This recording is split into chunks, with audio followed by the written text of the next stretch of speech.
Hello students, कैसे हो आप? आपके लिए नेक्स्ट वीडियो लेकर आया हूं 11th की लॉज ऑफ मोशन का नेक्स्ट वीडियो। सेम सीरीज चल रही है। मैंने आपको लास्ट वीडियो में बताया था कोई रैंडम वीडियो नहीं बना रहा हूं, वीडियो सिस्टमेटिक बना रहा हूं, जैसे सिलेबस है वैसे ही बना रहा हूं। रात के 10 बजे हैं अभी और मैं अभी जस्ट ऑफलाइन क्लास फिनिश करके आपके सामने आ गया। उन बच्चों के लिए जो हमसे दूर हैं बट मेरे दिल के करीब हैं, हमसे दूर बट हमारे पास, और हमारे जो अपने बच्चे हैं उनके लिए तो है ही, जो हमारे इंस्टीट्यूट में आते हैं उनके लिए तो वीडियो है ही, जो दूर हैं उनके लिए भी वीडियो है। हम उनको स्पेशल अटेंशन देके वीडियो बनाते हैं सभी के लिए कि सभी वीडियो को देखें और कुछ सीखें। बस आपका सपोर्ट चाहिए। आप हमारी वीडियोज अच्छी लगती है तो आगे भी शेयर करें, प्लीज सब्सक्राइब करें और शेयर करें। आपका सपोर्ट ही मेरे लिए बहुत कुछ है। जीरो कॉस्ट पे वीडियो है, नो फीस, नो नथिंग। बस आप हमारी वीडियोस को अच्छी लगे तो शेयर करें और कुछ कमी लगे तो कमेंट में जरूर बताएं। तो बच्चे हम आगे कंटिन्यू करते हैं। आज की वीडियो में नेक्स्ट टाइप्स ऑफ फोर्स पढ़ाऊंगा, फ्रिक्शनल फोर्स। अब पूछते हैं लोग कि सर ये फ्रिक्शनल फोर्स क्या है, आप बताओ फ्रिक्शनल फोर्स क्या है। तो आपको मैं बता दूं बेटा, जब कोई भी ऑब्जेक्ट अगर एक रफ सरफेस पे रखा होता है, मैं फिर से बोलूंगा सरफेस रफ होना चाहिए, और अगर हम उस बॉडी पे अप्लाइड फोर्स लगा दें, this F is what applied force. ये जरूरी नहीं है कि बॉडी मूव करे या ना करे, बस अप्लाइड फोर्स हम जैसे ही लगाएंगे उसी समय उसी पल फ्रिक्शनल फोर्स, एक फोर्स काम करना शुरू कर देगा जो अप्लाइड फोर्स के अगेंस्ट काम करेगा, जिसका नेचर ये होगा कि मोशन का अपोज करना। अगर मोशन हो रहा है या होने की टेंडेंसी है, बस अपोज करना। This force is called frictional force. तो आप याद रखना, फ्रिक्शनल फोर्स वो फोर्स होता है जिसे हम पहली बात तो स्मॉल एफ से इंडिकेट करते हैं। फ्रिक्शनल फोर्स वो होता है जो जैसे ही हम अप्लाइड फोर्स लगाएंगे किसी भी बॉडी पे, वो तुरंत अपोजिट डायरेक्शन में लगकर हमारे बॉडी के मोशन को अपोज करेगा, या मोशन की टेंडेंसी है अपोज करेगा। यानी frictional force is that opposing force which opposes the motion और opposes the tendency of motion whenever we apply the applied force, applied force उसके अपोजिट डायरेक्शन में ये फोर्स लगता है। लेकिन शर्त है ये सरफेस रफ होना चाहिए। This surface should be rough. आपने जिस मास को रखा है, जिस बॉडी पे, जिस सरफेस पे, वो रफ होना चाहिए। याद रखना ये एक कांटेक्ट फोर्स है, ये भी इंपॉर्टेंट जानना जरूरी है कि ये बेटा एक कांटेक्ट फोर्स है। This is what a contact force. अब बोलो बच्चे, कांटेक्ट फोर्स क्या होता है? कांटेक्ट फोर्स वो होता है जो तभी लगता है उस मास पे जब मास किसी सरफेस के साथ कांटेक्ट बनाता है। जब ये मास इस सरफेस के साथ कांटेक्ट बनाएगा तभी ये फोर्स काम करेगा, अदरवाइज ये फोर्स काम नहीं करेगा। जैसे याद करो टेंशन, याद करो mg, ये सब कांटेक्ट फोर्स नहीं है। ये तो अगर कोई बॉडी हवा में लटकी हुई है तब भी ये काम करेगा। कांटेक्ट फोर्स वो होता है जो तभी लगता है जब कोई बॉडी सरफेस के साथ कांटेक्ट बनाती है। तो जैसे ही कोई भी मास किसी सरफेस के साथ कांटेक्ट में रहेगा, आप अप्लाइड फोर्स लगाओगे, उसी समय ये फ्रिक्शन फोर्स काम करना लगेगा। उसी समय चाहे बॉडी मूव करे या ना करे कोई फर्क नहीं पड़ता, ये फ्रिक्शन फोर्स काम करना शुरू कर देगा। This is called the frictional force. अब अगर मैं बोलूं कि सर एक बात बताओ, अगर आप सारे फोर्स की बात करो तो, और आपने तो अभी अप्लाइड और फ्रिक्शन बताया, और क्या क्या फोर्स काम करेगा, तो मैंने पढ़ाया था एक mg काम करेगा, मैंने पढ़ाया था अप्लाइड, मैंने पढ़ाया अभी फ्रिक्शन, और एक नॉर्मल फोर्स। क्योंकि आप याद करो नॉर्मल फोर्स भी तभी लगता है जब सरफेस के साथ कांटेक्ट में है, तो ये भी एक कांटेक्ट फोर्स है, ये भी एक कांटेक्ट फोर्स है।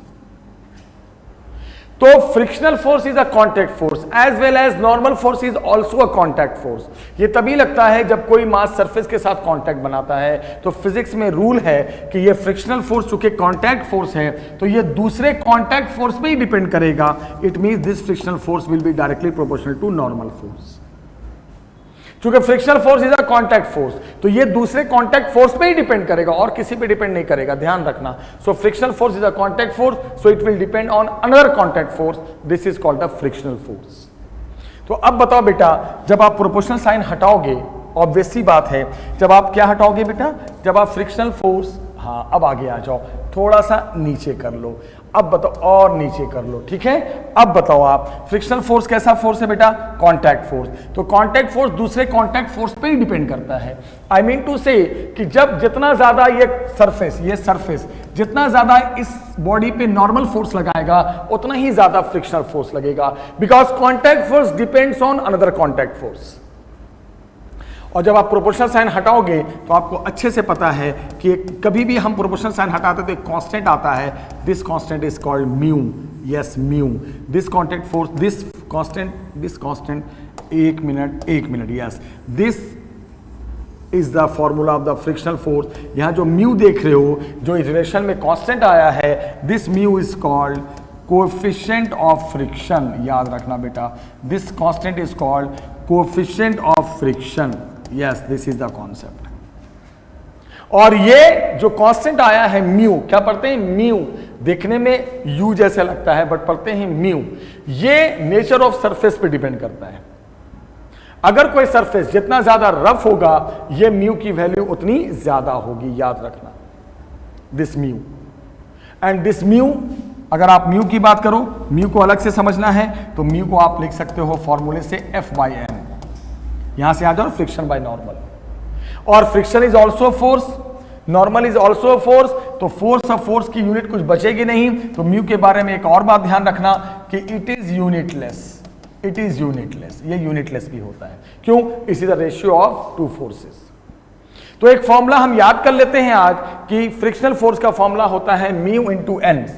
Mu is the constant which is called coefficient of friction, and N is the another contact force which is normal force.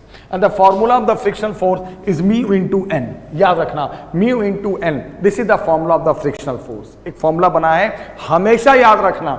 बहुत काम का फोर्स है, अपोजिंग फोर्स है। ये तभी काम करता है जब अप्लाइड फोर्स लगाओगे, तब ये अपोजिट डायरेक्शन में तुरंत आ जाएगा। चाहे बॉडी मूव करे या मूव करने की टेंडेंसी हो, ये फोर्स आ जाएगा। अब आगे आप ध्यान से सुनना मेरी बात को। अब मैं आपको कुछ एक बात बताना चाहता हूं, जरा सुनिए आप ध्यान से। मैं आपको यह बताना चाहता हूं बेटा, सुनना, अच्छे से सुनना। अब मैं आपको यह बताना चाहता हूं कि जब आप किसी भी बॉडी पे सुनो अच्छे से। मान लो आपके पास ये एक बॉडी है, इसका मास क्या है? m। आपने अप्लाइड फोर्स लगाया, पीछे फ्रिक्शन फोर्स लगा, आगे नॉर्मल लगा, नीचे mg लगा। वेरी गुड, बहुत समझ में आ गया। अब मुझे एक बात बताओ, अगर आप ये मान रहे हो कि आपने अप्लाइड फोर्स लगाया, अच्छी बात है, लेकिन ये बॉडी मूव नहीं कर रही है, ये बॉडी रेस्ट में है, ये बॉडी सोई हुई है, ये बॉडी आगे चलने को तैयार ही नहीं है, मतलब फोर्स लगाया, बॉडी चल नहीं रही है, तो उस समय जो फ्रिक्शन फोर्स लगेगा उसे हम नीचे S लगा देंगे, F के नीचे छोटा सा S लगा देंगे। इसे कहेंगे स्टैटिक फ्रिक्शन। याद रखना बेटा, इसे कहेंगे स्टैटिक फ्रिक्शन। फ्रिक्शन के भी टाइप होते हैं।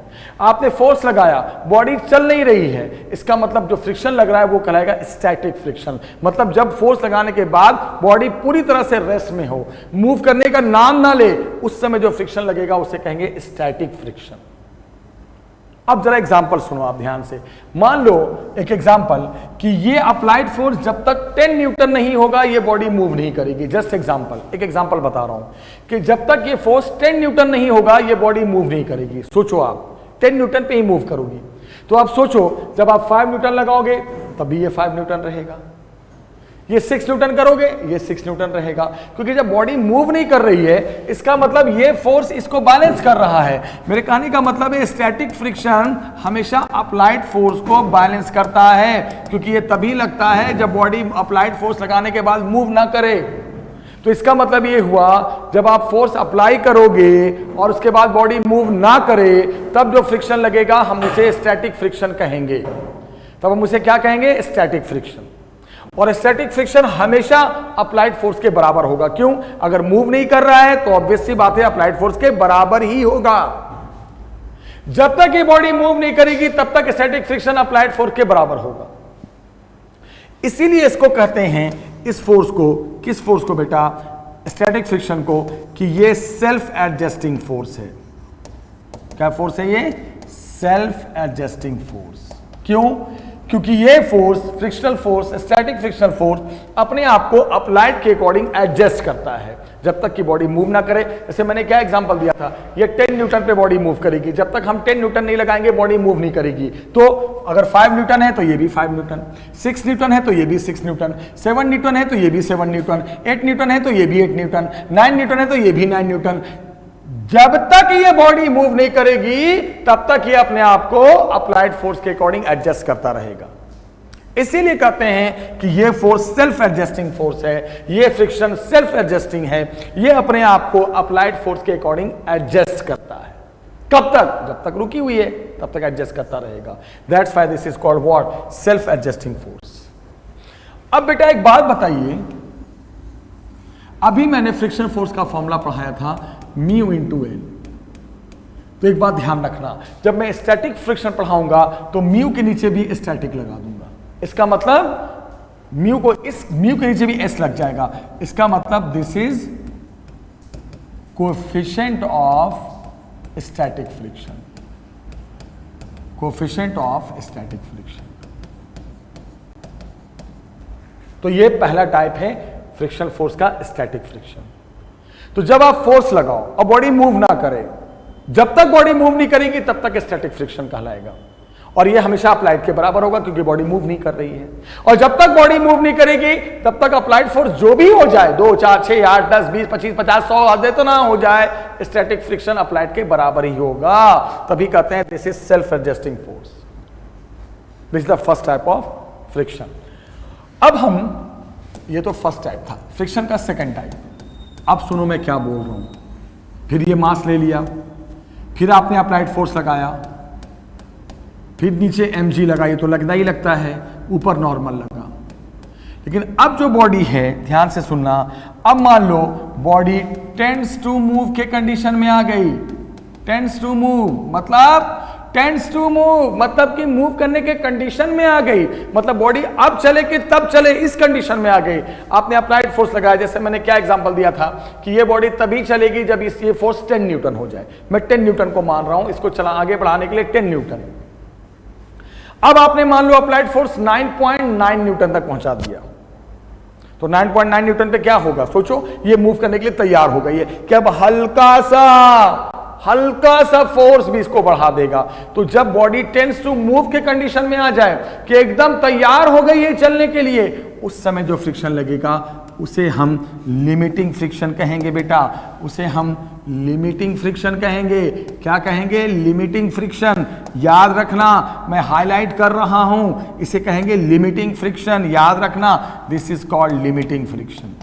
Limiting friction, this is called limiting friction.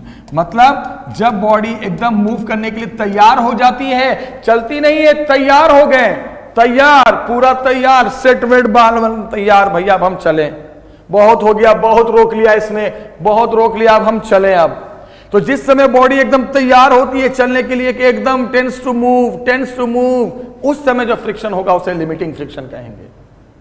तो जब अप्लाइड फोर्स लगाने के बाद बॉडी रेस्ट में पड़ी रहे, सोई रहे, आराम करती रहे, तब का फ्रिक्शन है स्टैटिक फ्रिक्शन। फोर्स लगा दिया, अब वो कंडीशन आ गया कि फोर्स के, अप्लाइड फोर्स लगाने के बाद ये एकदम टेंस टू मूव में आ गया, तो उसे लिमिटिंग फ्रिक्शन कहेंगे। लिमिटिंग, चलने, अभी चली नहीं है, चलने को तैयार है, चली नहीं है, बस चलने को तैयार है।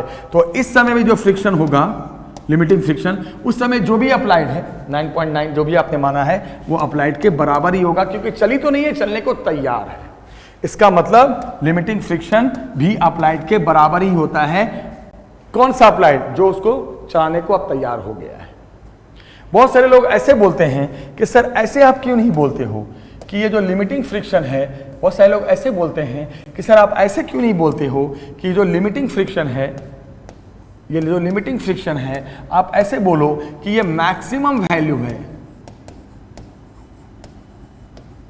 किसकी? स्टैटिक फ्रिक्शन की। क्योंकि बॉडी अभी भी रुकी हुई है। लिमिटिंग फ्रिक्शन का मतलब वो फ्रिक्शन, ये कब लगता है बेटा? ये कब लगता है? ये कब लगता है? जो बॉडी टेंड्स टू मूव है, मूव तो नहीं है बट मूव करने को तैयार है, मतलब स्टैटिक एकदम आखिरी एंड पे पहुंच चुका है, मतलब स्टैटिक फ्रिक्शन का जो लास्ट वैल्यू होगा उसको लिमिटिंग फ्रिक्शन कहेंगे। Limiting friction. तो लिमिटिंग फ्रिक्शन का अगर आपको फॉर्मूला पता करना है कौन सा फ्रिक्शन का बेटा? लिमिटिंग फ्रिक्शन का। तो आप क्या बताओगे इसका लिमिटिंग फ्रिक्शन का? बोलोगे सर फ्रिक्शन फोर्स का फॉर्मूला तो आपने पढ़ा ही रखा है, फ्रिक्शन फोर्स का फॉर्मूला होता है म्यू इंटू एन। अगर लिमिटिंग फ्रिक्शन है, अगर ये लिमिटिंग फ्रिक्शन है तो म्यू भी लिमिटिंग आएगा, यानी म्यू की भी वैल्यू चेंज होती जाएगी। इसे कहेंगे हम coefficient of limiting friction, coefficient of limiting friction. Yes तो जब आप बॉडी पे अप्लाइड फोर्स लगाओ, फ्रिक्शन फोर्स काम करना शुरू, लेकिन बॉडी चल नहीं रही है, आराम से सोई पड़ी है, तब का फ्रिक्शन है स्टैटिक फ्रिक्शन। एक ऐसा कंडीशन आया कि अप्लाइड फोर्स लगाने के बाद बॉडी टेंड्स टू मूव, अब चलने ही वाली है, तो उस समय का friction limiting friction. Limiting friction भी स्टैटिक ही है, लेकिन उसकी मैक्सिमम वैल्यू है जब स्टैटिक एकदम आखिरी एंड पे पहुंच जाता है, रोकते रोकते रोकते रोकते अब फ्रिक्शन ने कहा अब मैं नहीं रोक सकता, अब मेरे बस का नहीं है बॉडी को रोकना, तो उस समय का जो लास्ट फ्रिक्शन होगा वो लिमिटिंग फ्रिक्शन है। तो लिमिटिंग फ्रिक्शन भी उस समय जो भी अप्लाइड है बराबर ही होगा, क्योंकि बॉडी चल नहीं रही है। फिर उसके बाद थर्ड फ्रिक्शन जो होता है उसे कहते हैं काइनेटिक फ्रिक्शन। काइनेटिक फ्रिक्शन, इसे भी F के नीचे छोटा सा K लगा देते हैं, काइनेटिक फ्रिक्शन। अब क्या हुआ कि अब आपने मान लो अप्लाइड फोर्स लगाया और पीछे फ्रिक्शन फोर्स लगा, नीचे mg लगा, ऊपर नॉर्मल लगा। अब ये हुआ कि अब अप्लाइड फोर्स लगाने के बाद बॉडी मूव कर गई, अब बॉडी चलने लगी, मूव, मोशन। तो अब जो फ्रिक्शन लगेगा during the motion, applied force लगाया, बॉडी चल रही है, तो उस समय का जो फ्रिक्शन होगा बेटा उसको कहोगे आप kinetic friction. This friction is called kinetic friction. याद रखना क्या कहते हैं इसे? Kinetic friction. This is called kinetic friction, this is called kinetic friction. Yes, जब फोर्स लगाया बॉडी आराम से सोई हुई है, स्टैटिक फ्रिक्शन। फोर्स लगाया बॉडी मूव करने को तैयार है, एकदम चलने वाली है, लिमिटिंग फ्रिक्शन। और फोर्स लगाने के बाद बॉडी चल रही है तो काइनेटिक फ्रिक्शन। और फ्रिक्शन फोर्स का फॉर्मूला वही म्यू इंटू एन अगेन, लेकिन म्यू के नीचे यहां भी के आ जाएगा। इसे कहेंगे coefficient of what? Kinetic friction. जब फ्रिक्शन का नेचर बदलेगा तो म्यू का भी नेचर बदलेगा। तो म्यू के को क्या हो गया बेटा? म्यू के को क्या हो गया आप जल्दी बताओ? This is called coefficient of kinetic friction, coefficient of kinetic friction. तो फ्रिक्शनल फोर्स कैसा फोर्स है? Opposing force. कब काम करता है? जब बॉडी को पे हम कोई अप्लाइड फोर्स लगाते हैं तब ये अपोज करने आ जाता है। अब अपोज करने आया, अप्लाइड फोर्स लगाया, बॉडी चल नहीं रही है, बॉडी चल नहीं रही है, बॉडी चल नहीं रही है, उस समय का जो फ्रिक्शन होगा उसे कहेंगे स्टैटिक फ्रिक्शन। अप्लाइड फोर्स लगाया, फ्रिक्शन आ गया, फ्रिक्शन आ गया। फ्रिक्शन फोर्स कांटेक्ट फोर्स है, दूसरे कांटेक्ट फोर्स पे डिपेंड किया। फ्रिक्शन फोर्स नॉर्मल फोर्स पे डिपेंड करता है। हटाओगे तो एक फोर्स फॉर्मूला बन जाएगा म्यू इंटू एन। म्यू को क्या कहोगे? Coefficient of friction, coefficient of friction. Mu की value F by N, friction force by normal force, यहां से निकाल दो, ये यूनिटलेस। ठीक है, फिर क्या बताया मैंने बेटा? फिर क्या बताया? अब आपने बॉडी पे फोर्स लगाया, लेकिन बॉडी है रेस्ट में, बॉडी चलने का नाम नहीं ले रही है, तब जो फ्रिक्शन होगा वो कहलाएगा स्टैटिक फ्रिक्शन। और ये हमेशा अप्लाइड के बराबर होगा। जब तक बॉडी चलेगी नहीं, ये अपने आप को अप्लाइड के अकॉर्डिंग एडजस्ट करता रहेगा। तो इसको कहते हैं इट इज व्हाट? इसे क्या कहते हैं? It is self adjusting force. अब क्या बताया? फ्रिक्शन फोर्स का formula mu into N. Static है तो म्यू के नीचे भी स्टैटिक लिखना पड़ेगा, कोएफिशिएंट ऑफ स्टैटिक फ्रिक्शन। उसके बाद मैंने क्या बताया बेटा? अब देखिए मैंने क्या बताया था आपको 2 मिनट पहले। चलिए, अब आपने फोर्स लगाया, अब मान लो बॉडी टेंड्स टू मूव के कंडीशन में आ गई कि एकदम बॉडी चलने को तैयार हो गई, तो उस समय का जो फ्रिक्शन होगा वो लिमिटिंग फ्रिक्शन, लिमिटिंग फ्रिक्शन। और लिमिटिंग फ्रिक्शन भी ऑब्वियस सी बात है अप्लाइड के बराबर ही होगा उस समय जो भी अप्लाइड होगा, क्योंकि तैयार है, चली नहीं है, तैयार है, तो लिमिटिंग फ्रिक्शन भी उस समय जो भी अप्लाइड है उसके बराबर ही होगा। उसके बाद मैंने क्या बताया बेटा? लिमिटिंग फ्रिक्शन स्टैटिक ही फ्रिक्शन होता है, क्योंकि गाड़ी बॉडी अभी चली नहीं है, चलने को तैयार है, तो लिमिटिंग फ्रिक्शन को लोग ये भी बोलते हैं it is the maximum value of static friction. उसके बाद क्या बताया? फ्रिक्शन फोर्स का फॉर्मूला वही होता है mu into N, mu into N. Friction force का फॉर्मूला म्यू इंटू एन। तो यहां पे जो म्यू आएगा, देखो यहां पे फ्रिक्शन फोर्स में जो म्यू आएगा वो लिमिटिंग आएगा। जब फ्रिक्शन फोर्स का नेचर बदलेगा तो म्यू का भी नेचर बदलेगा। इसको कहेंगे कोफिशिएंट ऑफ लिमिटिंग फ्रिक्शन। फिर क्या बताया, अब हमने अप्लाइड फोर्स लगाया, मान लो अप्लाइड फोर्स लगाया, अब बॉडी मूव करके चलने लगी ऐसे चलने लगी, तब जो फ्रिक्शन काम करेगा, फ्रिक्शन तो काम करेगा ही करेगा, उसको कहेंगे काइनेटिक फ्रिक्शन। काइनेटिक, बहुत सारे लोग इसे डायनेमिक फ्रिक्शन भी कहते हैं। अब आप सोचो काइनेटिक फ्रिक्शन का फॉर्मूला वही होगा म्यू इनटू एन, लेकिन अब जो म्यू लोगे वो कहेगा कोफिशिएंट ऑफ काइनेटिक फ्रिक्शन। और जब बॉडी चल रही है तो सोचने वाली बात है, अब जो काइनेटिक फ्रिक्शन होगा वो अप्लाइड से कम होगा, अप्लाइड से कम होगा। ऑब्वियसली बात है, बॉडी चल रही है तब तो कम ही होगा, ज्यादा तो हो नहीं सकता, अब वो अप्लाइड से कम होगा। और एक बात और, ये नॉट सेल्फ एडजस्टिंग, ये सेल्फ एडजस्टिंग नहीं होता, मतलब ये अप्लाइड के अकॉर्डिंग अपने आप को एडजस्ट नहीं करता। कौन सा फ्रिक्शन? Kinetic friction. अब बोलोगे इसका मतलब समझ में नहीं आया सर, ये नॉट सेल्फ एडजस्टिंग, इसका मतलब थोड़ा अच्छे से समझाओ। अब मैं आपको बताता हूं, गाड़ी चल रही है, गाड़ी चल रही है, आपने अप्लाइड फोर्स की वैल्यू बढ़ा दी, तो अगर ये भी एडजस्ट कर लेता तो कोई गाड़ी की स्पीड बढ़ ही नहीं पाती, कोई बॉडी की स्पीड बढ़ ही नहीं पाती, क्योंकि इधर बढ़ाओगे तो ये भी एडजस्ट, ये भी अपने आप को बढ़ा लेगा। तो कभी भी पूरे जीवन हम एक्सेलेरेटर देते रहते, गाड़ी स्पीड बढ़ा ही नहीं पाती। तो इसीलिए कहते हैं काइनेटिक फ्रिक्शन फिक्स होती है, आप अप्लाइड कितना भी कर दो, काइनेटिक फ्रिक्शन कभी भी चेंज नहीं होता। इसलिए कहते हैं ये सेल्फ एडजस्टिंग नहीं होता, ये अपने आप को अप्लाइड फोर्स के अकॉर्डिंग एडजस्ट नहीं करता। याद रखना इस बात को बेटा, ये जो एक बार मिल गया वो मिल गया, फिर वापस ये चेंज नहीं होने वाला। जो काइनेटिक फ्रिक्शन फिक्स हो गया, बॉडी मूव करने के बाद जो फ्रिक्शन फिक्स हो गया वही अंत तक रहेगा, ये अपने आप को एडजस्ट नहीं करता। तो स्टैटिक फ्रिक्शन तो एडजस्ट करता है, लिमिटिंग फ्रिक्शन आखिरी स्टैटिक फ्रिक्शन है जहां पे बॉडी अब चलने वाली होती है, और जब बॉडी चलने लगी तो उस समय का जो फ्रिक्शन होगा वो काइनेटिक फ्रिक्शन कहलाएगा। और ये अप्लाइड के बराबर नहीं है, अप्लाइड से कम होगा, क्योंकि तभी तो गाड़ी चल रही है, तभी तो मूव करने लगी, क्योंकि रोकने वाला कम हो गया। किससे? अप्लाइड से। अब बोलोगे सर इतना कुछ आपने पढ़ाया, जरा एक बात बताओ, मोशन तो दो तरह के होते हैं। देखो, एक मोशन होता है स्लाइडिंग, एक मोशन होता है स्लाइडिंग, सुनो ध्यान से, एक मोशन होता है स्लाइडिंग। तो जब स्लाइडिंग मोशन होगा तो उस फ्रिक्शन को कहेंगे स्लाइडिंग फ्रिक्शन। काइनेटिक फ्रिक्शन के भी दो टाइप हैं। अगर बॉडी स्लाइड कर रही है, स्लाइड का मतलब देखो यूं चल रही है, ऐसे ऐसे ऐसे ऐसे स्लाइड स्लाइड, तो उस समय जो फ्रिक्शन होगा, बॉडी तो चल रही है तो होगा तो काइनेटिक फ्रिक्शन, लेकिन लोग काइनेटिक फ्रिक्शन को स्लाइडिंग फ्रिक्शन बोल देते हैं। समझ जाना, है तो काइनेटिक फ्रिक्शन, क्योंकि बॉडी चलने के समय लग रही है, लेकिन वो स्लाइडिंग फ्रिक्शन कहलाएगा। एक फ्रिक्शन होता है काइनेटिक के अंदर रोलिंग फ्रिक्शन,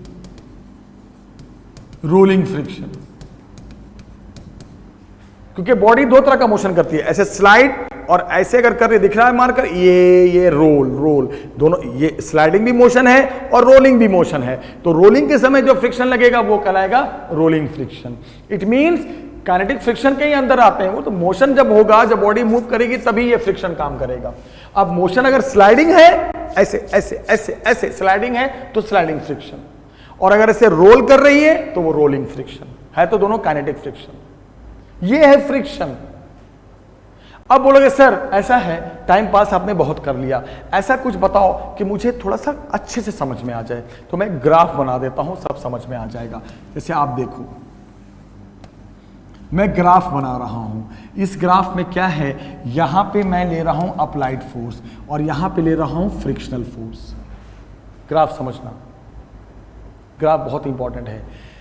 अब ग्राफ बनाने से पहले एक पॉइंट को आपको और समझना है, तभी आप ग्राफ बना पाओगे, वरना ग्राफ नहीं बना पाओगे। मैं थोड़ा साइड कर लूं, बस ग्राफ को रखता हूं ताकि आप अच्छे से समझ सको, बस। अब बेटा हट गया, ठीक है। अब क्या है जरा सुनो, मैंने आपको क्या बताया, आजा भाई, चलो ठीक। अब बताओ, मैं ग्राफ बनाने वाला हूं किसके बीच, फ्रिक्शनल फोर्स और अप्लाइड फोर्स के बीच। मैं क्या बनाने वाला हूं, ग्राफ। अब सुनो, तो तीन तरह के फ्रिक्शन हो गए। पहला फ्रिक्शन फोर्स क्या था, पहला फ्रिक्शन फोर्स क्या था, स्टैटिक। दूसरा फ्रिक्शन फोर्स क्या था, लिमिटिंग। तीसरा फ्रिक्शन फोर्स क्या था, काइनेटिक। जब फोर्स लगाओ और बॉडी रेस्ट में हो तो स्टैटिक फ्रिक्शन, फोर्स लगाया बॉडी मूव करने को तैयार हो गई, लिमिटिंग। फोर्स लगाया बॉडी चलने लगी, काइनेटिक। यही पढ़ाया ना मैंने, यही सब पढ़ाया ना मैंने, ठीक है, अब मैंने क्या बताना चाह रहा हूं वो सुनिएगा आप। तीनों फ्रिक्शन में सबसे ज्यादा फ्रिक्शन कौन होता है? तो कहते हैं स्टैटिक और लिमिटिंग तो एक ही चीज है। स्टैटिक का जो मैक्सिमम है वही लिमिटिंग है। तो मेन तो कंपैरिजन इनके बीच है, किसके बीच? लिमिटिंग और काइनेटिक की। तो कहते हैं लिमिटिंग फ्रिक्शन हमेशा काइनेटिक से थोड़ा सा ज्यादा होता है, ये याद रखिएगा, ये बहुत इंपॉर्टेंट चीज है। मतलब जब कोई चीज मूव करने को तैयार होती है, एकदम टेंस टू मूव होती है, उस समय फ्रिक्शन सबसे ज्यादा लगता है। जैसे मैं आपको बताता हूं कैसे। किसी पेच को कभी आपने देखा है, कोई स्क्रू है, कोई पेच बहुत टाइट होता है, खुलता ही नहीं है, खूब बोलते हो खुल जा भाई, खुल जा भाई, खुल जा भाई। तो आप कोशिश करते हो हल्का सा वो पेच हिल जाए, फिर तो हम खोल ही देंगे। तो वो जो हल्का सा पेच को हिलाने में बहुत ताकत लगाना पड़ता है, बहुत फोर्स लगाना पड़ता है, क्योंकि जब बॉडी मूव करने को तैयार होती है उस समय वो बहुत फ्रिक्शन लगाती है, बहुत फ्रिक्शन हमें फील होता है। तो याद रखना बेटा, फ्रिक्शन फोर्स लिमिटिंग, जो लिमिटिंग केस में जो फ्रिक्शन होता है वो सबसे मैक्सिमम होता है। और एक बार देखते हो पेच हल्का सा खिल जाए, फिर तो हम पेच को खोल ही देते हैं। तो सबसे ज्यादा फ्रिक्शन कब लगता है? जब बॉडी एकदम चलने को तैयार होती है, उस समय सबसे ज्यादा फ्रिक्शन लगता है, याद रखना, सबसे ज्यादा। तो लिमिटिंग और काइनेटिक में अगर कंपेयर करें तो लिमिटिंग फ्रिक्शन सबसे ज्यादा होता है। एक बार बॉडी चलने लगती है तब तो काइनेटिक फ्रिक्शन थोड़ा सा लिमिटिंग से कम होता है। फ्रिक्शन तो काम करता है बट उतना नहीं काम करता जितना लिमिटिंग कंडीशन में काम कर रहा था। और ये एक बार जो हो गया वो फिक्स हो गया। तो अब हम ग्राफ बनाते हैं, ध्यान से देखना। थोड़ा सा लाइन को सीधा बना दूं, थोड़ा सा अच्छे से बना दूं। चलिए अब हम बनाते हैं, ये हो गया आपका फ्रिक्शनल फोर्स और ये हो गया आपका अप्लाइड फोर्स। अब हम बनाते हैं ग्राफ। ग्राफ कुछ इस तरह है, पहले ग्राफ स्ट्रेट लाइन, फिर थोड़ा सा ये बन गया ग्राफ। बोलोगे ये क्या है सर, समझ में नहीं आया, मैं आपको बताता हूं। आप देखो ये लाइन ये बता रहा है यहां से यहां तक का लाइन कि जैसे जैसे अप्लाइड बढ़ रहा है फ्रिक्शन भी बढ़ रहा है। तो इसका मतलब ये यहां से यहां तक स्टैटिक फ्रिक्शन है। तो स्टैटिक फ्रिक्शन अपने आप को एडजस्ट करता है, किसके अकॉर्डिंग? अप्लाइड के अकॉर्डिंग। और जब स्टैटिक बिल्कुल एंड पे पहुंच गया, मैक्सिमम, यस मैक्सिमम, तो ये हो गया आपका लिमिटिंग फ्रिक्शन। स्टैटिक की मैक्सिमम वैल्यू जहां पे स्टैटिक खत्म हो रहा है वो लिमिटिंग फ्रिक्शन। और लिमिटिंग से थोड़ा सा कम, क्योंकि लिमिटिंग सबसे ज्यादा होता है। उसके बाद जब गाड़ी चलने लगती है तो फ्रिक्शन लगता है, ऐसा लगेगा तो जरूर, लेकिन लिमिटिंग से थोड़ा सा कम लगेगा। जो लिमिटिंग कंडीशन में लग रहा था उतना ही लगेगा, थोड़ा सा कम लगेगा। तो थोड़ा सा कम होने के बाद जो फ्रिक्शन फिक्स हो गया वो है आपका काइनेटिक फ्रिक्शन। क्योंकि काइनेटिक फ्रिक्शन के बारे में क्या बताया, ये सेल्फ एडजस्टिंग नहीं होता। एक बार जो मिल गया सो मिल गया। अब अप्लाइड आप कितना भी बढ़ाओ, अप्लाइड कितना भी बढ़ाओ, ये फिक्स रहता है। ये पूरे फ्रिक्शन का ग्राफ है आपके सामने, फ्रिक्शन का, पूरे फ्रिक्शन का ग्राफ है। क्योंकि जब मैं क्वेश्चंस कराऊंगा बहुत जल्दी क्या नेक्स्ट क्लास में ही कराऊंगा, तो सारे फोर्स को एक जगह लाऊंगा, तो उसमें फ्रिक्शन फोर्स भी आएगा। तो सारे कॉन्सेप्ट आपको क्लियर होने चाहिए। तो क्या समझ में आया कि आप जैसे ही अप्लाइड फोर्स लगाते हो फ्रिक्शन फोर्स काम करना शुरू कर देता है, चाहे बॉडी चले या ना चले। फोर्स लगाया, बॉडी रुकी हुई है, स्टैटिक फ्रिक्शन। फोर्स लगाया, बॉडी मूव करने के कंडीशन में आ गई, लिमिटिंग फ्रिक्शन। मतलब स्टैटिक जहां पे खत्म हो रहा है वो लिमिटिंग फ्रिक्शन, स्टैटिक का मैक्सिमम वैल्यू लिमिटिंग फ्रिक्शन। और जब बॉडी चलने लगी काइनेटिक फ्रिक्शन।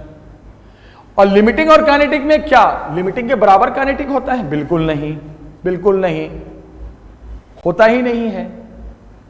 थोड़ा सा उससे कम हो जाता है। जब गाड़ी चलने लगती है ना, तो जितना लिमिटिंग में लग रहा था उतना नहीं, थोड़ा सा कम फ्रिक्शन हो जाता है, फिर वो फिक्स हो जाता है। चाहे अप्लाइड फोर्स आप कितना भी बढ़ाओ, वो काइनेटिक फ्रिक्शन जो गाड़ी चल रही थी, वो फ्रिक्शन जो लग रहा है उस समय, वो आप फोर्स कितना भी बढ़ा दो वो फ्रिक्शन चेंज नहीं होगा, काइनेटिक फ्रिक्शन फिर फिक्स हो जाता है।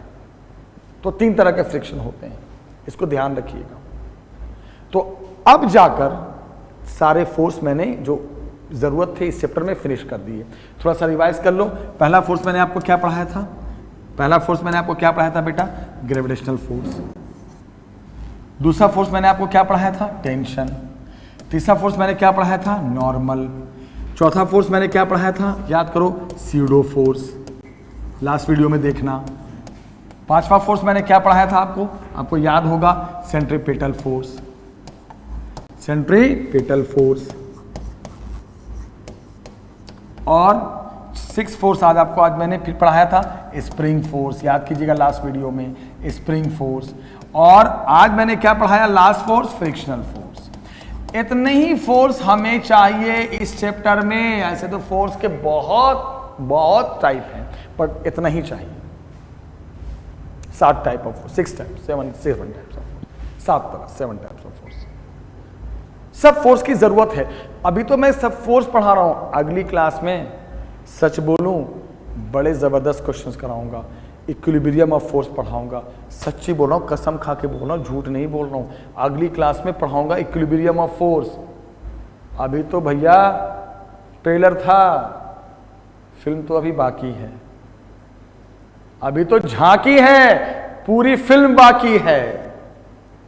याद रखिएगा, अभी तो टाइप्स ऑफ फोर्स पढ़ाया, अब इन सारे फोर्स को लेकर एक से एक सवाल होंगे, एक से एक। मजा आ जाएगा, सच में बहुत मजा आ रहा है आपके लिए वीडियो बनाने के लिए। मजा, सच बोलो, बहुत इंजॉय कर रहा हूं। बस आप थोड़ा रिस्पॉन्स और दे दो और मजा आएगा। आपके रिस्पॉन्स से मुझे एनर्जी मिलती है। मैं ऑफलाइन में पढ़ाता हूं, मेरे पास बच्चे हैं, बहुत अच्छे बच्चे हैं, बड़े अच्छे बच्चे हैं, बहुत अच्छे से हमारी क्लासेस को लेते हैं। और मैं बहुत जल्दी लाइव क्लासेस भी शुरू करूंगा। लाइव क्लासेस, बहुत जगह से फ़ोन आ रहे हैं, सर आपकी वीडियो बहुत अच्छी लग रही है, लाइव क्लासेस स्टार्ट करो। मैं लाइव क्लासेस भी बहुत जल्दी स्टार्ट करूंगा।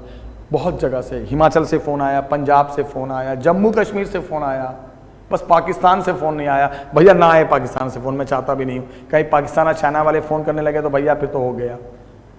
बहुत स्टेट से फ़ोन आ रहे हैं, सर आपकी वीडियो मुझे बहुत अच्छी लग रही है, सर लाइव क्लासेस शुरू करो। मैं बहुत जल्दी लाइव क्लासेस शुरू करूंगा। और मैं आपको बता दूं, अब जब मैं अगली वीडियो में आऊंगा तो आपको ना इक्विलिब्रियम ऑफ फोर्स पढ़ाऊंगा। अब आऊंगा क्वेश्चंस में, अब आऊंगा न्यूमेरिकल्स में, क्योंकि जब तक आप टाइप्स ऑफ फोर्स नहीं पढ़ोगे न्यूमेरिकल्स कैसे करोगे। अब आऊंगा न्यूमेरिकल्स में। और न्यूमेरिकल्स पता है, एनसीईआरटी, नीट, जेईई सबके क्वेश्चंस होंगे इसी वीडियो में। इसी वीडियो में सबके क्वेश्चंस कराऊंगा। बस आप वीडियो देख के आना, सारे टाइप्स ऑफ फोर्स को समझ के आना कि सर ने कौन कौन से फोर्स पढ़ाए थे। जब जरूरत होगी मैं रिवीजन भी कराऊंगा, जरूर कराऊंगा। तो आज मैं फ्रिक्शनल फोर्स पढ़ाकर पूरे टाइप्स ऑफ फोर्स को मैं एंड कर रहा हूं।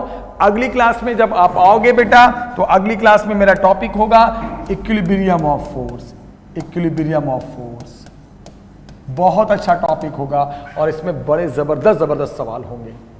ठीक है, आपको कैसी लगती है वीडियो, समझ में आता है या कुछ चेंजेस करने हैं, कुछ अलग ढंग से कराने हैं, तो मुझे ज़रूर बताइएगा। ठीक है, ज़रूर बताइएगा। मैं आपके लिए हमेशा कोशिश करता हूं अच्छे वीडियोस बनाऊं, अच्छे क्वेश्चंस कराऊं। आप हर वीडियो को देखिए। अब बेसिक खत्म हो चुका है, अब मैं क्वेश्चंस मेंटर करूंगा, अच्छे कॉन्सेप्ट्स मेंटर करूंगा, न्यूमेरिकल्स मेंटर करूंगा।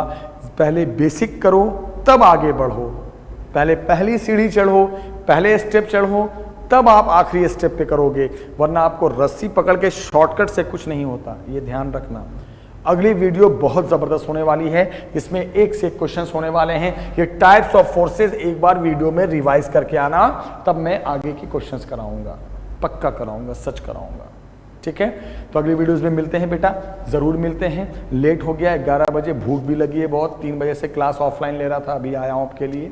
अब मैं अगली वीडियो में equation of equilibrium of force में आऊँगा। आप कुछ भी शेयर करना है, कुछ भी अपने मन की बात क्या करो, मोदी जी करते हैं ना मन की बात, आप भी क्या करो मन की बात होगी तभी अच्छी वीडियोस बनेंगी। तो आज इतना ही रहने देते हैं बेटा, अगली क्लास में मिलते हैं। Good night, thank you very much.